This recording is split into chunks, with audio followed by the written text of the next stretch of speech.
drove listeners into violent frenzy. The first beat came just before midnight. A low, hollow thrum, deep as thunder, sharp as bone against hide. The villagers of Odo-Abeni stirred in their sleep, uneasy. Children whimpered. Dogs yelped, tails tugged.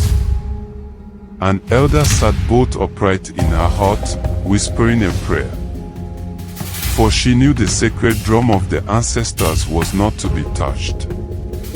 Not by mortal hands. Not at this hour.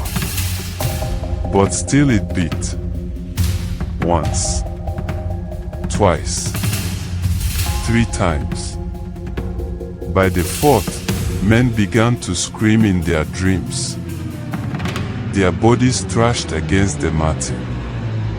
Wives clutched their husbands' arms, horrified, as their eyes rolled white. The drum's rhythm pounded faster, until it matched the frantic pulse in every heart. A boy no older than 12 stumbled into the square, his chest heaving. He had not meant to leave his bed, but his legs moved without him. He was not alone. Soon, dozens filled the moonlit square, their eyes glassy, their fists clenched. The sacred drum sat untouched in its shrine, yet the skin of its hide quivered with each violent strike, as though struck by unseen hands. The drumbeat thundered louder, louder, until the boy's ears rang. He opened his mouth to cry out, and instead, a roar tore from his throat. A roar of rage not his own. The people of Odo-Abeni turned on each other.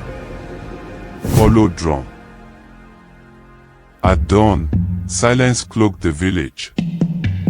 Bodies lay in the dust, friends, kin, even children, torn apart by hands that should have embraced. The sacred drum sat motionless, innocent in its shrine of stone. Only its faint, dark stain hinted at the violence it had called forth. The council gathered. Elders spoke of omens, curses, old wars buried in memory. Some whispered that the drum had once sealed away a god of frenzy, chained in sound. Others insisted the ancestors themselves were angry. No answer could soothe the dread in their eyes.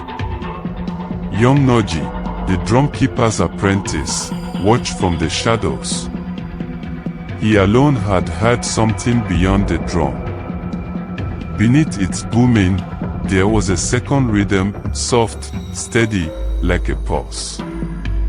And with it, whispers. Not words, but intent. A command that gnawed at the edge of reason. That night, Nnaji kept watch by the shrine. He fought sleep, but as the moon reached its peak, the drum quivered again. Once. Twice. The sound pierced his chest like claws. His hands shook. Sweat drenched his back. The voices came clearer this time. Strike, strike, strike. His body twitched toward the shrine. The urge to leave the mallet was unbearable. His ancestors had warned never to play the drum at night, but the pull was stronger than memory, stronger than fear. The villagers stirred. Shadows moved in doorways. Nnaji's throat clenched. If he struck it, they would all descend into madness again. If he resisted, the whispers might rip his mind apart. Then, from the corner of the shrine, something shifted. The traveler stood there, hood-drawn, green eyes glowing faintly in the dark. "You hear it, don't you?" he said, voice like smoke. Nnaji nodded, trembling. "The drum is hollow because it beats with what is missing. Not sound. Not flesh. something else. Before Nnaji could speak, the traveler was gone. The drumbeat thundered suddenly, without touch. The people screamed as rage filled them again. Their eyes burned with bloodlust. Mothers turned on daughters, brothers on brothers. Nnaji clutched his ears, but the sound lived inside his skull. His vision blood red. His fist curled. He staggered to the shrine and saw the truth. The drum skin was not leather at all. It was hide. Human hide, stretched taut, etched faintly with symbols he had seen once before. Symbols like those carved in the forbidden cave of Odo-Abeni. The seal. The cracked whisper had found new voice. The drumbeat picked. Nnaji knew there was only one way to stop it. His shaking hands reached for the ancestral blade, rusted but sharp. He raised it high and drove it through the sacred drum. A scream, not human, erupted from the hollow.